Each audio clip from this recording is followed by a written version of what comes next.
Welcome back to the Gospel Sports Truths Podcast. I am your Jose, the fantasy football fiend himself, and also with me, my co-host, my guy, your guy, BK Wins. How about the people, BK? Hey, y'all. It has been an extraordinary week of sports. We are heading into a very impactful week. We're going to break down a few things that we've seen, talk about a few things that we will see. It's going to be an all-out fun afternoon, evening, or morning, whenever you happen to be listening to us. Make sure you do check us out on YouTube at The Gospel STP. Again, that's The Gospel STP. If you have not joined our Facebook group, you are missing out on information, on access, um, banter, fun, hijinks, whatever you want it to be, it's there. Make sure you go to Facebook, type in the Gospel Sports Truth, the same emblem that you see there on your podcast image. You'll see that same image there in Facebook. Join that group. You will not regret it. With that being said, let's hop right into it, BK. What's the good word of the week?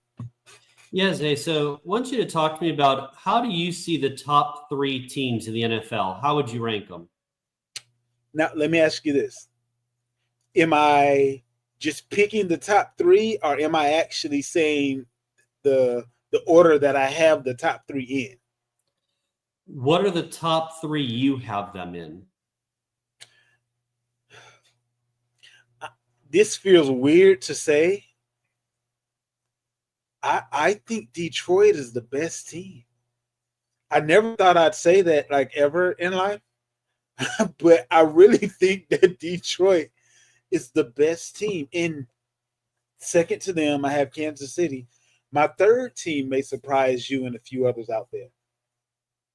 And I hope they don't lay an egg tonight and make me look stupid because we are recording this during the Pittsburgh Cleveland game. But I actually have Pitt as my third team, and all three for different reasons. Detroit, I feel like, has all the boxes checked. They don't really have a weakness, even though one of their greatest strengths isn't there. If Hutchinson was still on this defense, I would not have any problem at all saying that they're the best team. They did bring in reinforcements right there at the trade deadline. So they should be good to go there. The defense didn't necessarily fall flat when Hutchinson got hurt. So Kansas City, to be the man, you got to beat the man. They're the man right now.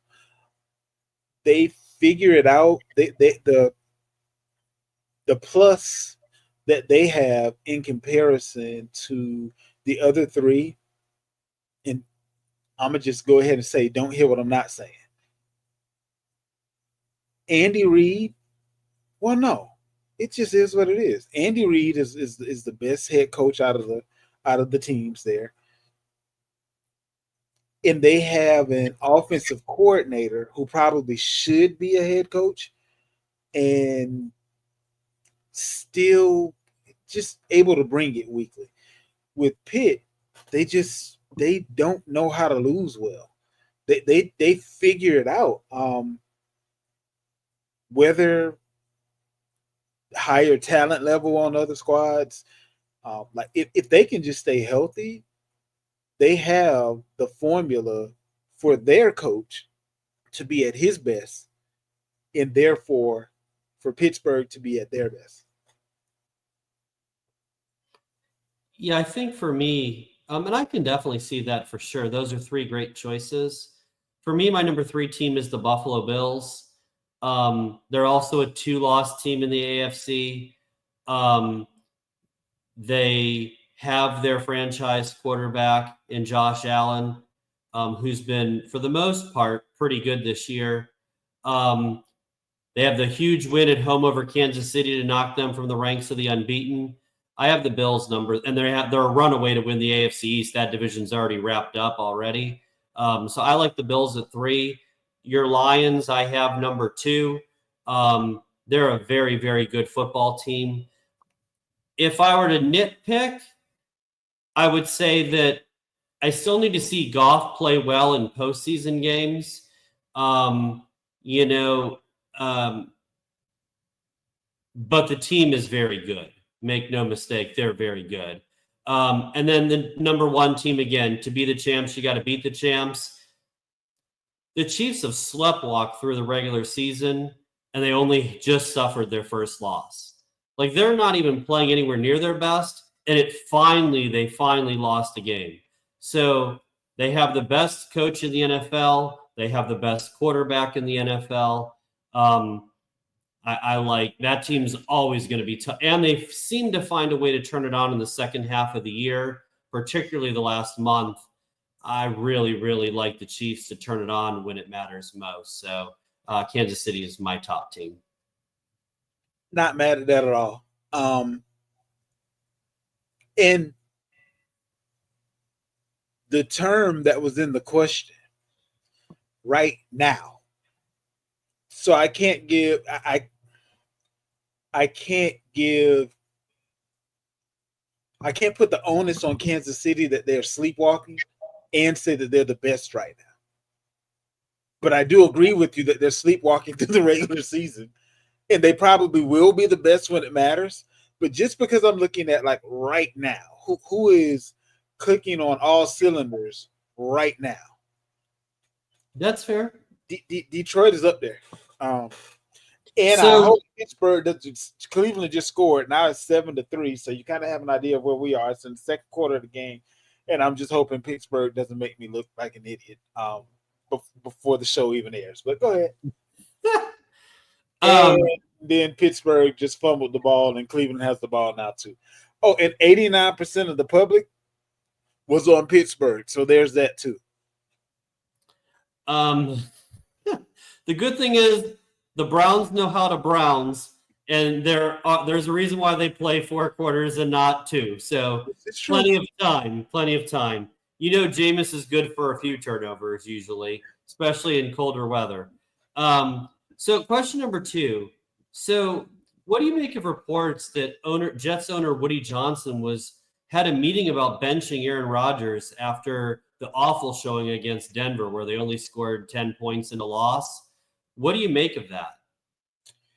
Well, if you remember, BK, it was around about week 5 or 6. In audience, you probably remember this show. It was one of the first times, if it was either the first or second show, I believe, where had to be around week 4 or 5. Let me just keep it there. You and Vander told me I was out of my rabbit mind for comparing Aaron Rodgers' production so far this year to Zach Wilson's. And it sounds like the owner was doing the same thing around the same time. I'm not saying, I'm just saying. Around the same time, I was saying, hey, this guy is not doing any better than that guy, and they need to change something.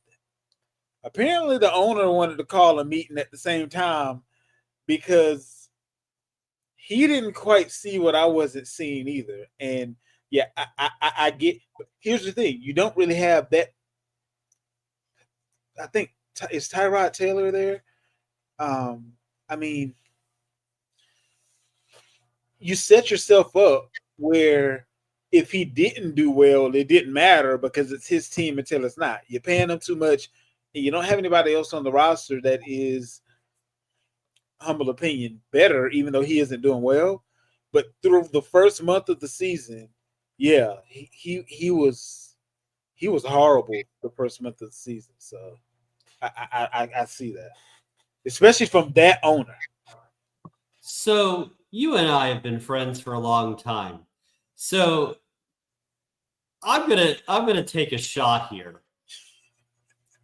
So what I heard you tell the good people is you're in agreement with the most dysfunctional owner in NFL sports right now. Like Woody Johnson's the worst owner in the NFL by far. And I'm saying a broken clock is right twice a day, and Woody happened to be right at the same time that I was. That's what I'm saying. Okay. Okay. All right. Just wanted to make sure that I connected those dots for you out there. Woody's done a few things right out there every now and then, and this was spot on. Look, I've been saying this forever. Aaron Rodgers needs to retire. His last meaningful football was 2017 when he won playoffs. I don't care about the regular season MVPs. That's irrelevant. At the end of the day, you're paid over $40 million a year to win games that matter, which is postseason. He's a legacy quarterback. He hasn't won a Super Bowl since what, 13? Yeah. Like, I mean, what are we doing? Retire, run for office, hide in some dark shack. I don't care what you do, but stop playing football. You're done. And it sounds like the Jets are moving on from him anyway. So, that'll be the end of that anyway. So we'll have a new Jets quarterback that will suck in 2025. I can't wait. I don't disagree at all. Turning to college, what two games are you most looking forward to this weekend? And give us your pick. Obviously, I'm looking to Ohio State Indy. If you've been listening or watching, listening to or watching the show at all over the past several weeks, this is the train wreck that has kept me up at night as an Ohio State fan. I just Indy on the field to me looks better than Penn State has looked on the field. I don't know if they're actual better team. All I can tell you is that this isn't a cakewalk at all for Ohio State. Being an Ohio State fan, and I happen to be off work Saturday, BK. So I will be in prime position, focused on what's going on in that game. And the second game that intrigues me quite a bit is Army versus Notre Dame. We have one of the last unbeaten teams going up against a team who only has one loss, but people don't necessarily know with 100% certainty how they feel about Notre Dame, which isn't to say that anyone is giving Army the largest vote of confidence. So, that's that piece of it. But I believe that Notre Dame will win, but I believe that Army is going to be fighting them tooth and nail. And there'll be some interesting things that happen on the back end with a lot of these teams with the conference championships and things of that nature. But I can see Notre Dame squeaking it out. And I see Ohio State edging it out as well. So I'm going with the numbers as far as Vegas is indicating who will win, but I don't think either one of the teams. I'm stepping on your toes, BK. I'm stepping on your toes. I don't think either one, OSU or Notre Dame, will cover. So great minds think alike in the fact that both of those games were the two games that I was most looking forward to. But Okay.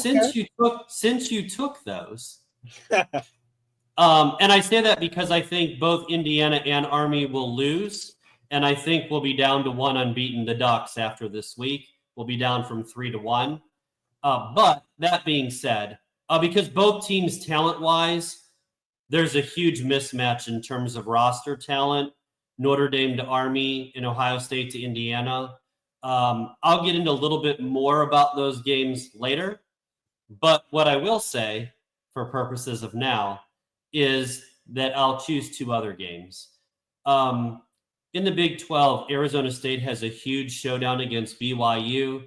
BYU survived Utah in a rivalry game in the Holy War a couple weeks ago. They stubbed their toe for the first time, against Kansas in a game where a red zone turnover and another fumble just killed them. After losing that game and how they did, how do they go on the road to play the red hot Sun Devils, who, by the way, also control their destiny to go to the Big 12 title game? So, and who's also covered eight times this season. So they've been a cover machine. The other game I'm looking forward to is what was the other game I was looking forward to? Having so much fun, I forgot. I will just touch. I'm curious to see, because this could be a trap game. Curious to see how Penn State fares at Minnesota. Minnesota's had time to prepare for this. Minnesota's played a lot better football. It's, again, one of those games where Penn State, talent-wise and roster-wise, is the superior team by quite a margin. But you just never know what you're going to get in these conference road games. And you never know when PJ Fleck's going to row the boat and those teams make it tough. So I just think that while I think Penn State will win, don't mistake that. I just think they should be considered on upset alert, and they need to be very careful here. Minnesota needs and deserves their full attention so they don't get a costly loss and stub their toe.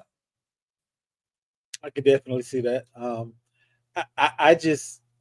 I can't wait for this weekend and next week. Yeah, it's going to be a lot of good sports, a lot of friends, family, all that kind of good stuff.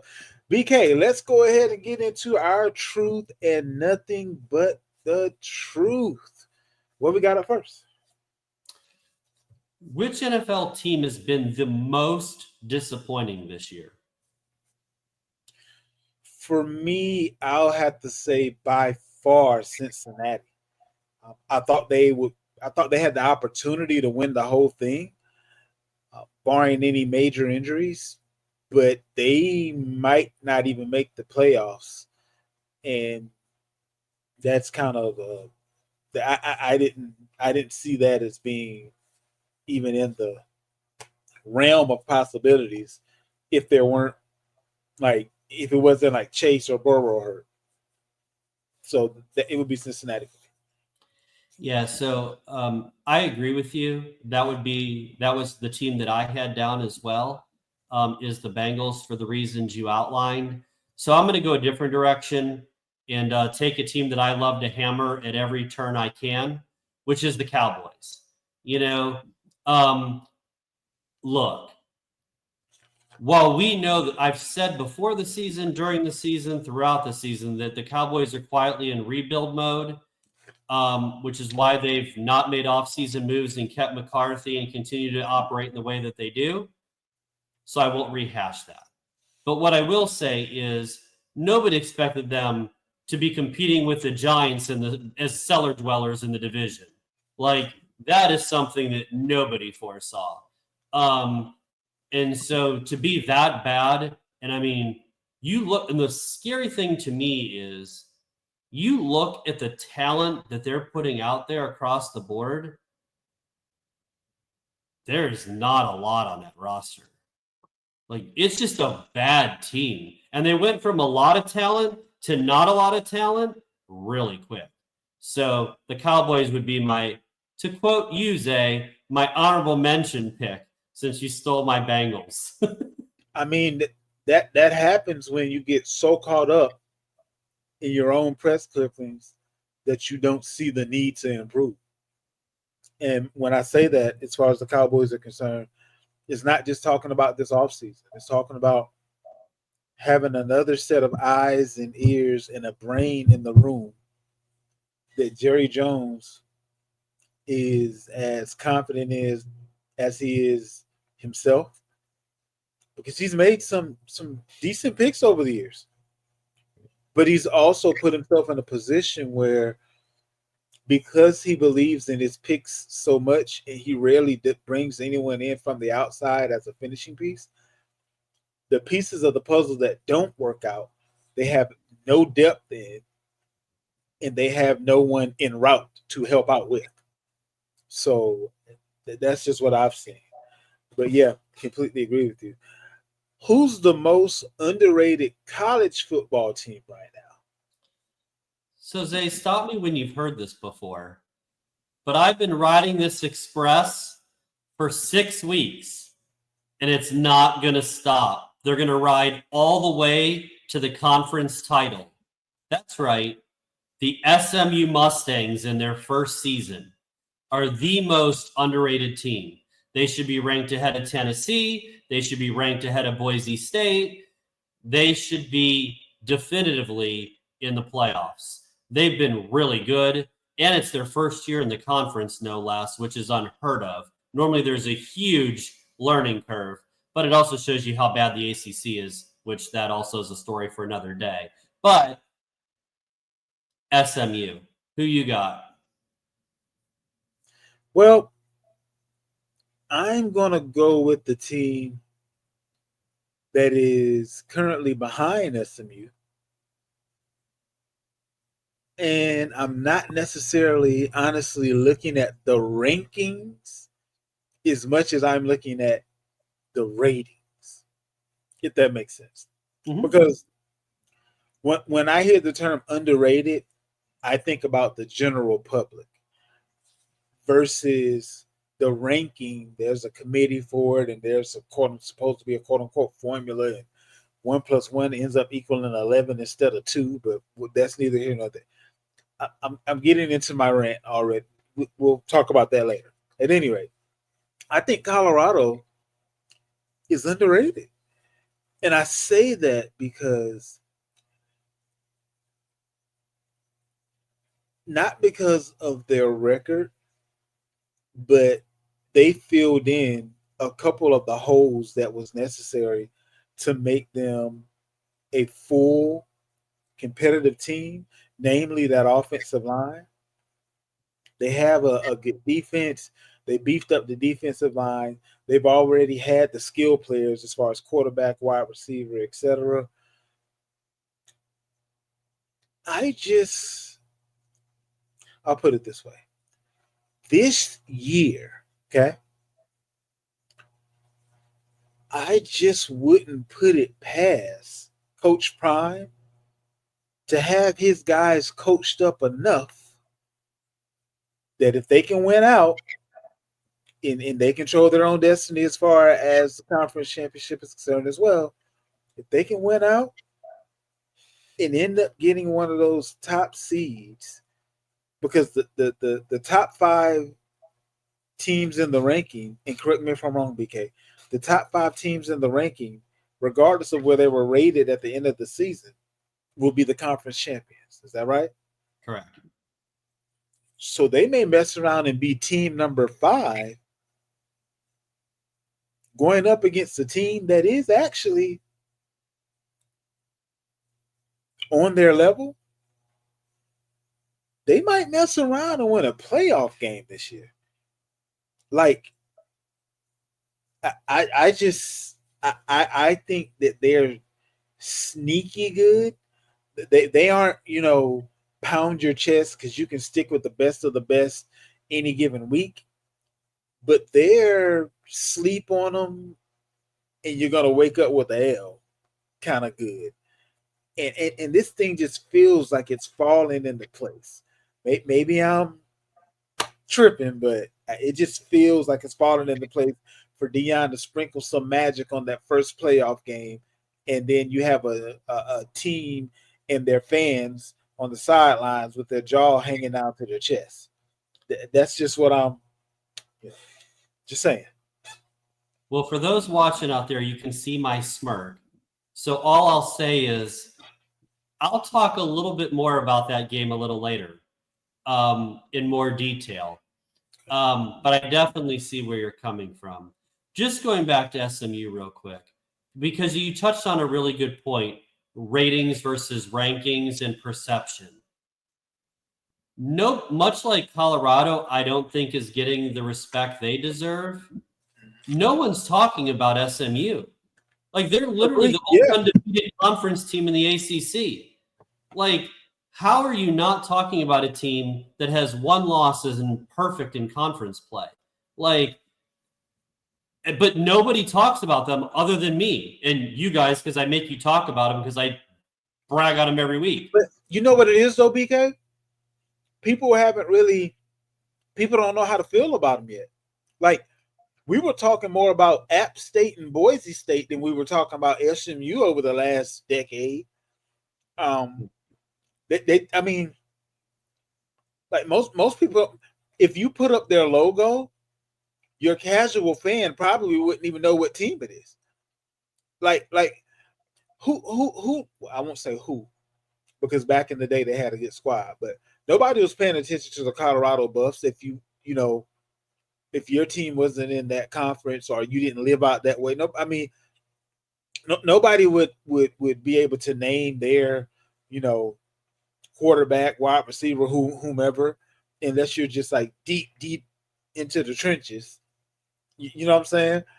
And I think SMU, hell, I love sports, and I can tell you who SMU's top player is right now. Like I do this several times a week, and even more than that off the air. But you're 100% correct. Like I'm sleeping on SMU, and I'm going to wake up, BK, because Well, you'll get a chance while you're off on Saturday, buddy, to watch them. They have a big game on the road at Virginia. So, but see, BK, when you say stuff like that, that's when people stop paying attention to SMU. Big game and against Virginia just don't sit well with people. BK. It's a conference road game. You I have get it. I say this all the time when it comes to betting. Conference road game. It's hard to win. It's even harder to win on the road. So just because I said what I said and you're not wrong. So is that what's going on in this Cleveland Pittsburgh game? That's at halftime, 10-3, Cleveland up. Well, at least they held to a field goal after the turnover. A road, a division road game. I guess it crosses sports as far as how that thought process works. But yeah, I mean, makes sense. So we haven't, since the season started, really talking about the association. So curious, will the 76ers, who loaded up in the offseason, will they recover from their 2-12 start? Not can they, will they? They got a bunch of injury-prone players that are all supposed to just kumbaya at the right moment. That ain't going to happen. Let me just put that out there now. For all of their best players to come back and for no one to get injured for an extended amount of time, good luck with that. So the answer to that is no. Absolutely not. They're done. So as a fact, they'd be better off letting Embiid and PG-13 just sit for the year and actually not have any additional injuries and try to do next year what they thought they could do this year. And I don't know what their pick situation is, if they gave up anything recently that gives up their first round pick, but you might actually be able to find your missing piece in this year's draft. I would already be looking at you may be able to get the number one player in the game. You continue this up, you're gonna have the most balls in the lottery. So I'll give you a little fun fact. I know the Sixers are now 2-12, but only 2 teams have ever come back to finish 500 after starting out 2-10. One of them had to make a major trade that they got CJ McCollum at the deadline that pushed them over the top, which was the Pelicans. So I think that was in 2022. But I say that to say they're going to have a hard time. You know, George came back. He's out. Do you know their starting 3 of Embiid, Maxey, and PG have now played 6 minutes together on the season? 6 minutes. Now, look, I know I went to Akron, and sometimes I may make takes, say things you guys may, what's wrong with him? But if your 3 best players are never playing together, that doesn't sound like a recipe that's going to have success. Just saying. And that's 100% why I don't think they have any chance at all.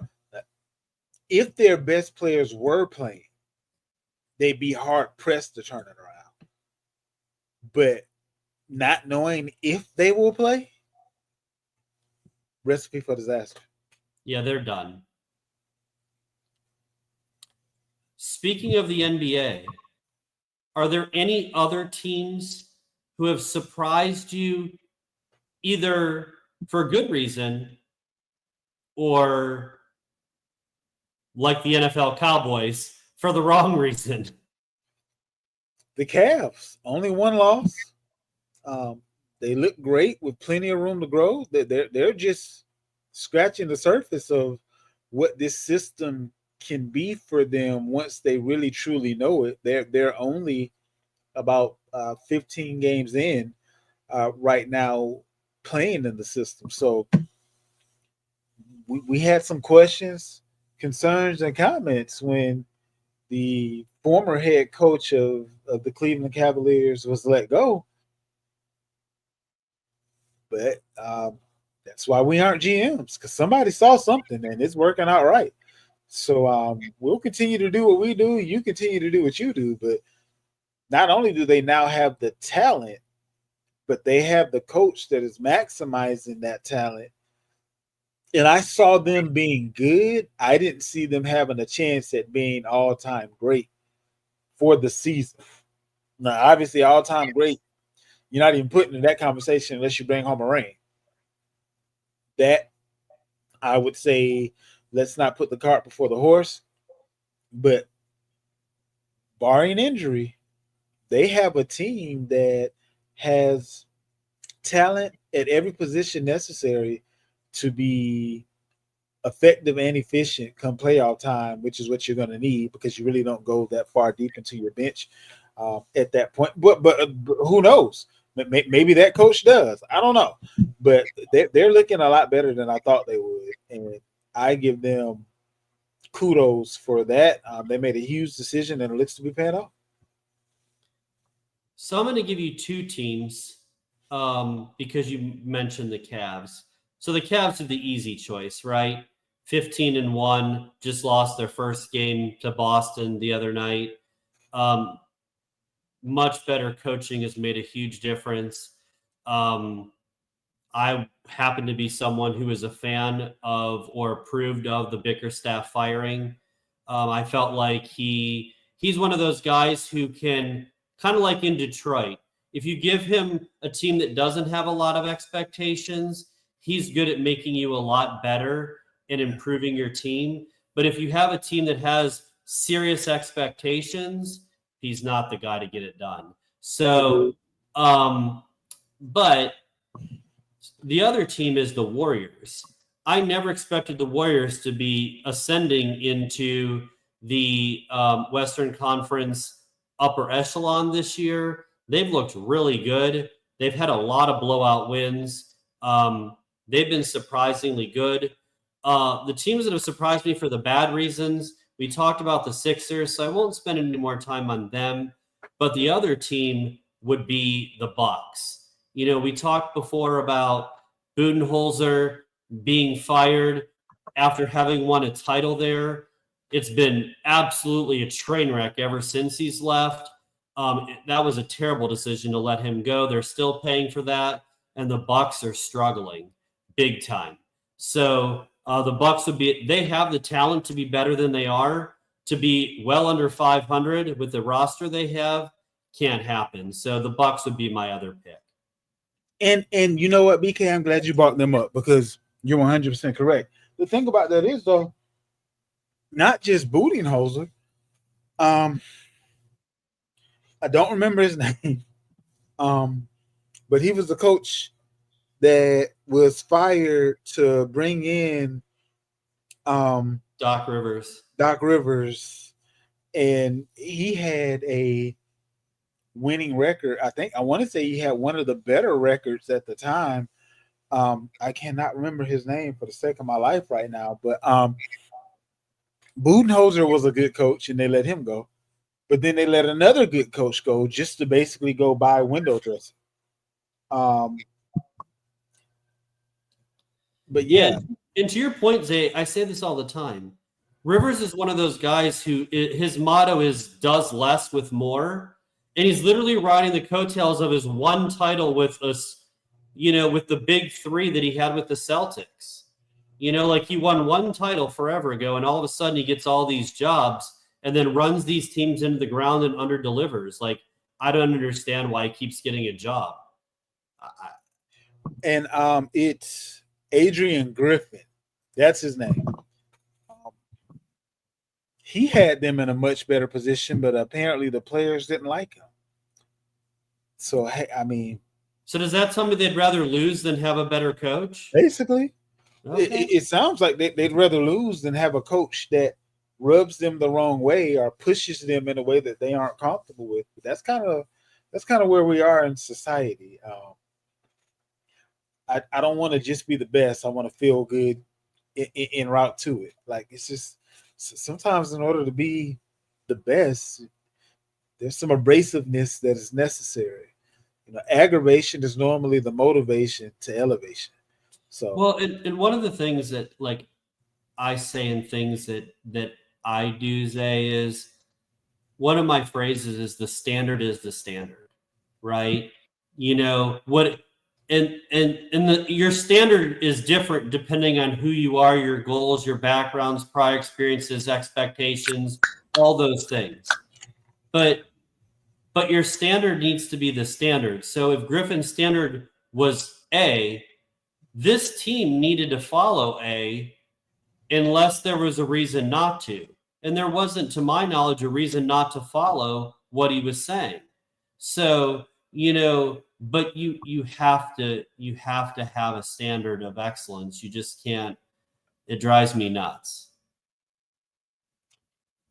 it is now time for the all-time top five of something. Normally, we steer away from sports.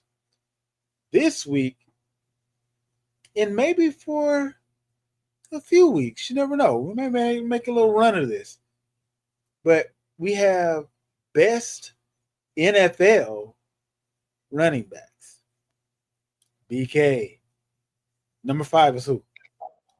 Number 5, I can picture the goggles now. Eric Dickerson. He was sweet to watch. Boy, was he good. And his rookie season, I'll never forget. He's my number 5. Who do you have, Zay? So I had to mix this thing in, right? And make sure that I gave credit to the somewhat new school and definitely to the old school. No, matter of fact, no, they're not new school. They're not in the game anymore. So I have old school and older school.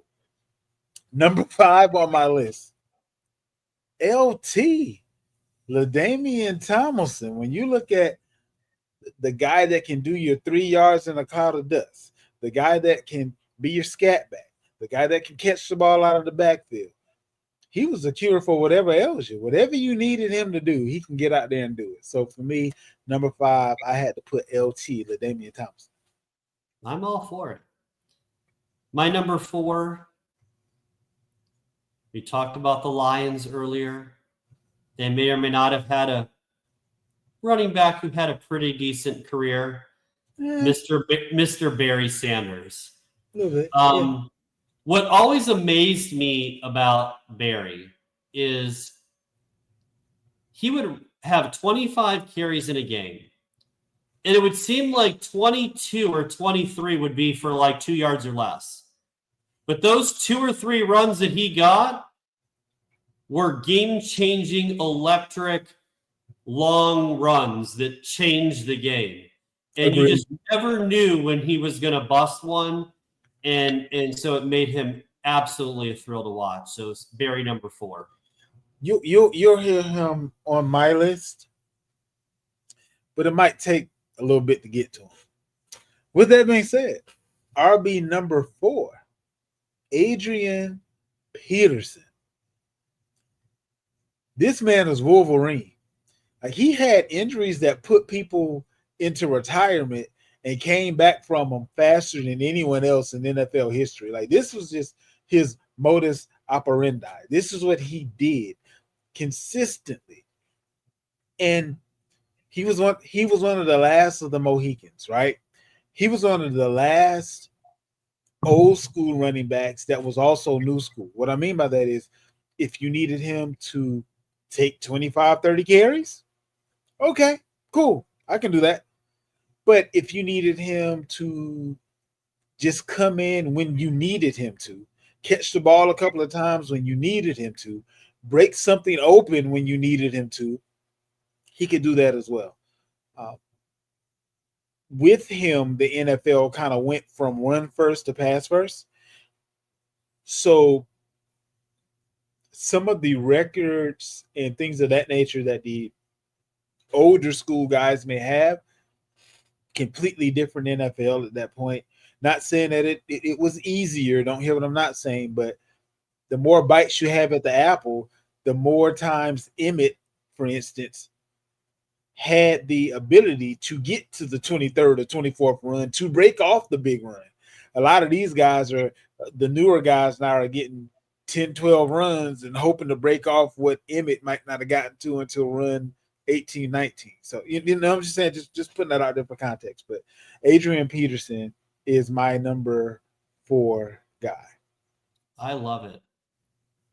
So, Zay, I know you're sitting down, but I'm about to say something nice about the Cowboys.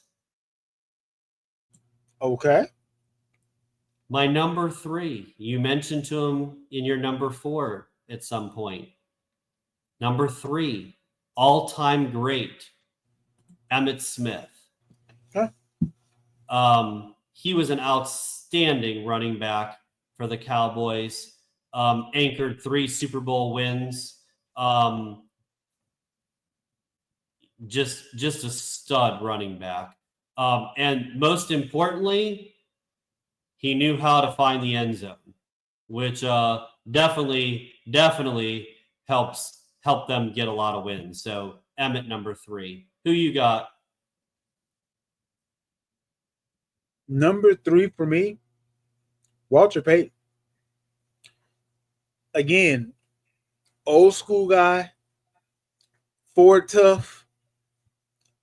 Like these are like your dad's favorite football players. You know what I'm saying? Like no fluff, no frills, just hand me the ball, move out of my way. I got it. Like Walter Payton is he might actually be one of the more underrated great running backs, if that makes sense. But stud, like there's no other adjective that would be more befitting of Peyton than just stud. Yeah, to prove your point, he's my number 2. Okay. Sweetness is number 2. And you guys know I love talking about MJ and his flu game. Well, Sweetness had his own where he played with 101-degree fever and still ran for 275. Like, who does that? That is absolutely crazy. But yeah, Walter Payton just He's just absolutely built a stud. different. Just built different. Yeah.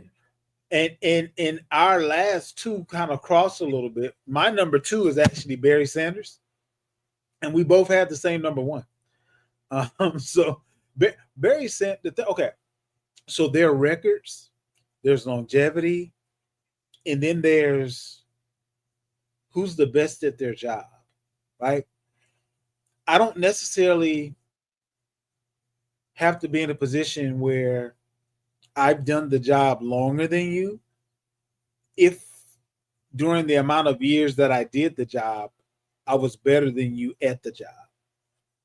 So Barry Sanders, like if this guy had an offensive line, I if he played for the Cowboys back in the day when Emmett was there, like we gotta remember how bad the offensive line and just generally speaking, the other players on the Detroit Lions were.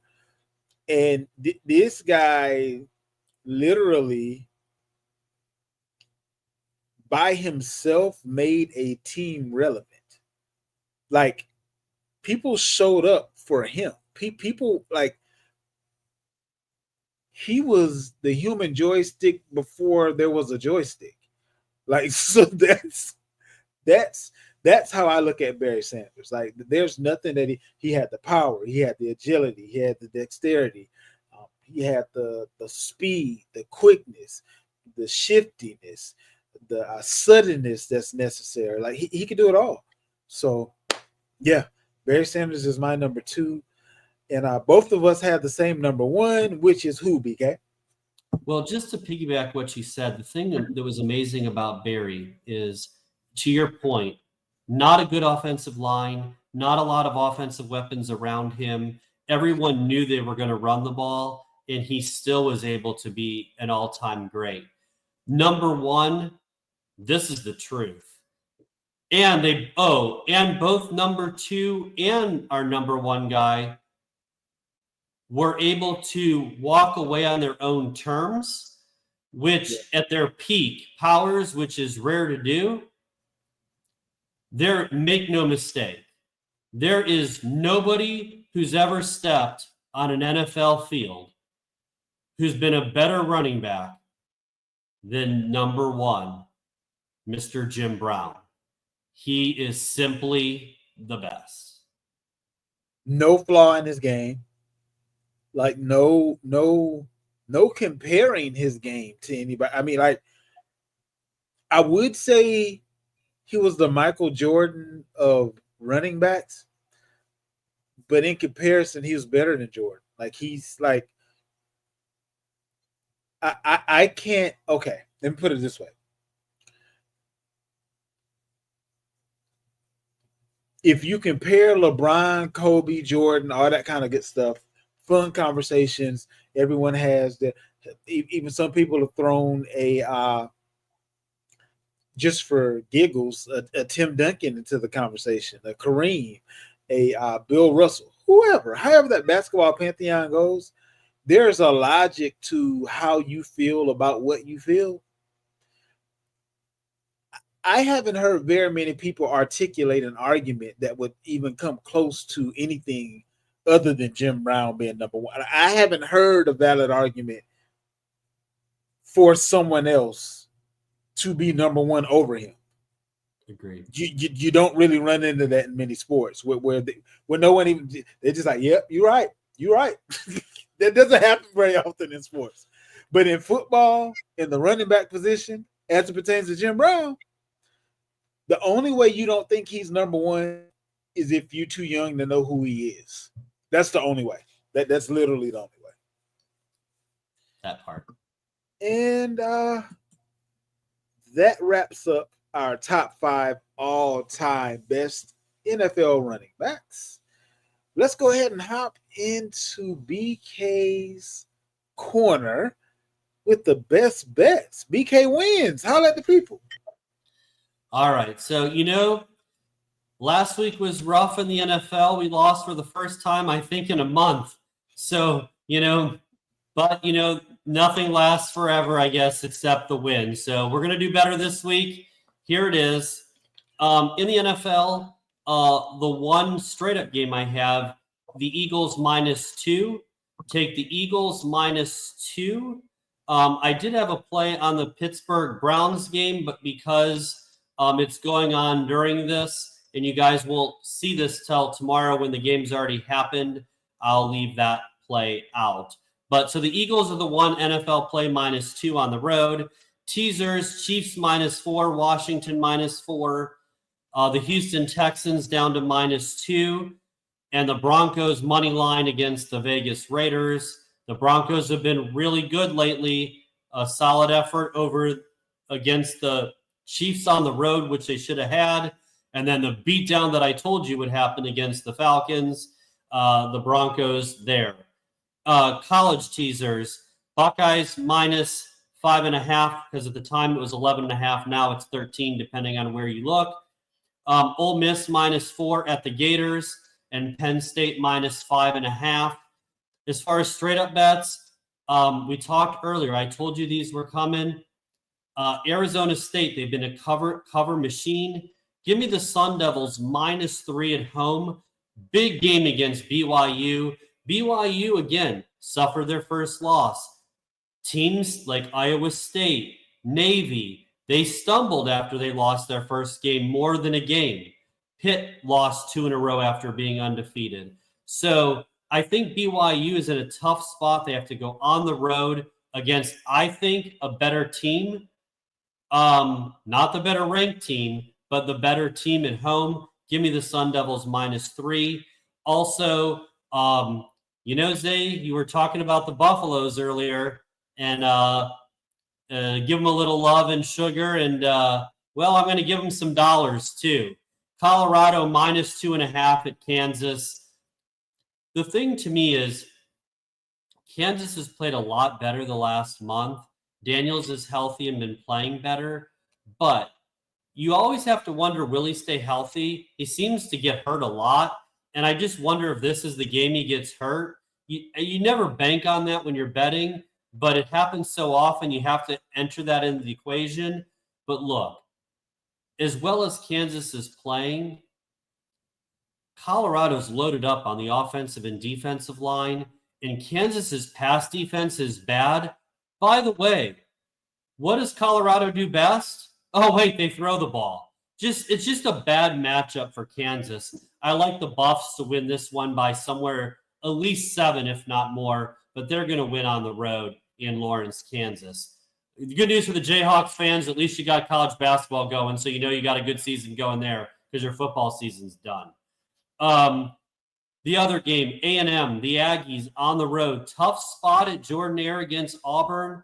Auburn's been so bad, guys. They have one conference win. They've struggled to do anything. They keep turning the ball over. Peyton Thorne's back. I know it's tough to play there at night. And the other part, you're wondering, why is this line only 2.5 when Auburn's been bad and the Aggies are ranked in the top 15? Here's why. Night game, they lost there 2 years ago in the same exact spot in Auburn. 2, by the way, who happens to be on deck next week for the Aggies? Oh, yeah, Texas. Yeah. So it's easy in human nature to look ahead, but there's such a talent difference. And the other part is coaching and talent matters. They have the better quarterback, the better defense, the better coach. And remember, they still want to make the playoffs. This is a big game. They have a lot to play for. Give me the Aggies. And the last game. Remember when we talked before about we saw undefeated Navy play undefeated Notre Dame? No, let me try that again. Take 3. My bad. We'll get it right this time. 3rd time's the charm. So remember when undefeated Navy played Notre Dame and it was a big spread and everyone was like, how is this happening? And how tough it is to prepare for Navy. And Navy lost by 37 to Notre Dame 6 turnovers later. Look, Army's better than Navy, make no mistake. Their quarterback is pretty good. But what I am going to say is Notre Dame's already seen this offense once in Navy. And the second thing is Notre Dame has something to prove. They're going to make a statement. I like Notre Dame -14 to beat Army. Here's why. Army doesn't have the depth roster-wise and the physicality to hang with the aggressive defense Notre Dame's going to play for 4 quarters. They may hang around for a half, but so if you want to take Army in the first half bet, maybe, but I just like Notre Dame to wear them out. This is good. They're going to cover this, and I don't think it's going to be an issue. And those are this week's best bets. And that takes us to the favorite part of the show, the can't miss weekly rants. I'll go ahead and go first this week, BK. I alluded a little bit to what my rant was going to be this week a little bit early in the show. This is for all of us, again, including myself. Let's let the dust settle before we make up our mind that the NCAA playoff committee sucks at their job. Never mind that they've messed it up several times before. Let's just go into this with fresh eyes, a renewed attitude, and let's just hope and pray that the college football postseason we can approach with a little bit of optimism and hope that if we're going out as far as 13 and not just four, you'll at least have a rhyme and reason to the choices that you make. And even if it's not choices that we all like, we can say, okay, I see where you came from. Outside of that, we're going to end up at like the top 16, maybe top 20 before it's all said and done. Because we're going to enter into a vein where a champion can come from anywhere because of NIL. 9 times out of 10, they're going to come from either the Big 20 or the SEC. But we're going to want to make sure that the teams that kind of maybe caught on at the tail end still have their opportunity to show that they're a whole lot better than where they started. And it still kind of feels like we're just straight up going off of win-loss records, other than the notion that the conference champions who if SMU wins, if Colorado wins, these are going to be schools that are outside of your top 12 that are going to be pushing somebody out. We'll have to see what the committee does when maybe two, let's say, top 8 teams, same conference, same win-loss record. There are just going to be some stones that are going to have to be overturned. And I'll just put this out here, BK. I'm going to just say it, okay? I kind of feel like the committee might want to give us a call, just because every now and then you need a little extra dimension to the logic that you use to come up with your decisions. And I just got a feeling that one conversation with us may kind of sway things one way or the other. But that's neither here nor there. But for this week, I'm saying let's temper our disappointment until it is necessary. BK, what you got? So I don't disagree with any of that. Yes, they should call us, as you and I are the authorities to fix a lot of things. Easily. But I haven't forgotten how they screwed Georgia and the Knowles out of a playoff berth last year. So but that's a story for a different day. We won't reminisce. At least I know this much. My Knowles won't get cheated out of a playoff berth this year. That is the truth. However, I will say I'm going to tweak a little bit my rant this week. So I want to talk to you guys about a social media pet peeve I have. One of the things I see all the time on Facebook is people that will talk about, well, I'm gonna purge my Facebook friend list, and I'm gonna delete all these people, and make some big announcement, and proclamation that they're gonna do this. I'm gonna tell you, nobody gives a crap. Here's what you need to do: talk less, do more. Talk less, do more. Delete people, delete people. You don't need to tell people you're going to do it. You don't need to have people beg to stay your friend. Listen, be my friend. Don't be my friend on Facebook. I can assure you, I give zero craps and will not lose any sleep about it. I can assure you of that. However, why do I bring up social media? Because celebrities are notorious for taking social media breaks. So earlier this week, LeBron James announced that he was going to take a social media break. Now, look, this is not taking a shot at LeBron. My position is up, whether it's Facebook, my friends, or celebrities. Nobody cares what you do or don't do on social media. I can assure you. And if you do care, I can't help you. BK, I was 100% on board with you until you got to the end. Let me explain my logic. That's one of my pet peeves as well. And let me tell you why it's one of my pet peeves. It's hilarious to me that I made the list and I haven't said one word to you since we became Facebook friends. So the fact that you did it Huge purge, and I'm still on the list. Just makes me giggle every single time. But I will say, for a celebrity on par with LeBron status, there's one difference. The difference is people will start making up stories as to why he hasn't been present on social media if he doesn't say that he isn't going to be present on social media. People just start making up random dumb stuff. Um, oh, he's butthurt because of somebody said da da da da da. Now he's pouting and don't want to be. He's just putting it out there that this is a decision that I'm making because I want to make it, not in response to this, that, or the third. And I don't.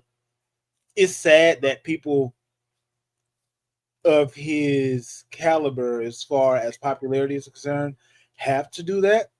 But fans and foes will start to make up all kinds of reasons why they haven't been available on social media. So I think it's more of a preemptive move than it is when it's just Mary, who has 200 friends, is saying that she's going to delete everyone that doesn't say good morning to her or whatever. Like, So I don't disagree with any of that. And you're right. And again, this is not a shot at LeBron specifically at all. But here's my point about all that. I understand, and growing up, I've been around enough celebrities and famous sports athletes to know this. Okay.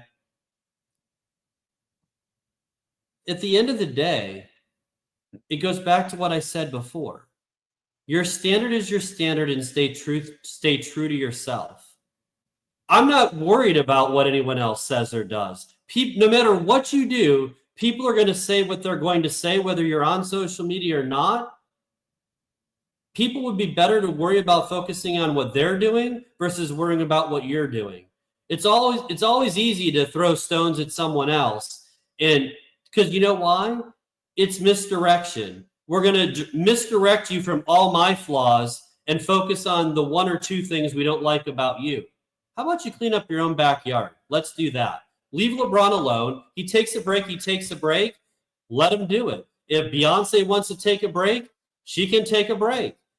At the end of the day, no announcement, nothing's needed, and people are going to say whatever they're going to say because you know what? I can assure you he's taking a break, and people are still going to talk trash about him. comes with the territory, one way or the other. Like there are blessings and curses to being on the level that some people are on. Um, I couldn't imagine not being able to take my kid to McDonald's without 1,000 people getting on my nerves. Like that, that just would not work for me. Say, when are we going to get our show to that stage, by the way? We won't, because that just won't work for me, BK. What did I just say, BK? I don't want that smoke. But I I don't could need just, that in but my I life. could just see like the BK Best Wins entourage or something. Look, here's the thing. If we got that big, we'd be audio only. So that way it wouldn't matter who saw me. I just speak in a low enough tone that no one would catch my voice. But yeah, I don't want to be recognizable. I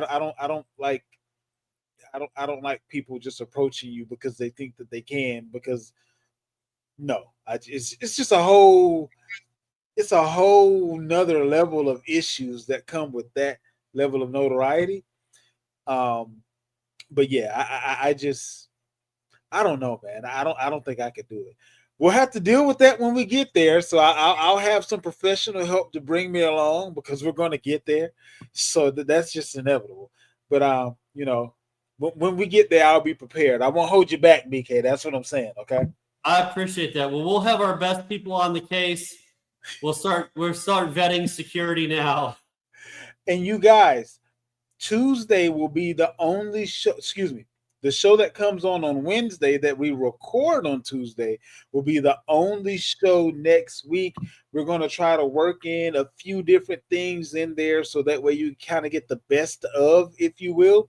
But the Thursday and Friday shows won't be out next week. So make sure that you tune in to the Wednesday show. and we'll be back to our regularly scheduled program the week after that. We're going to spend some time eating some turkey and taking some naps over the Thanksgiving holiday, and we will be back to you again next Wednesday with the recap, and from So, there, back to regular. so Zay, three of my favorite F's: family, football, food. I love it. I'm all for it. And since I know we won't have the next recorded Thursday show, I want to wish you guys all a happy Thanksgiving. We all have so much to be thankful for. And I hope you guys enjoy this holiday season and keep checking us out. We appreciate the support.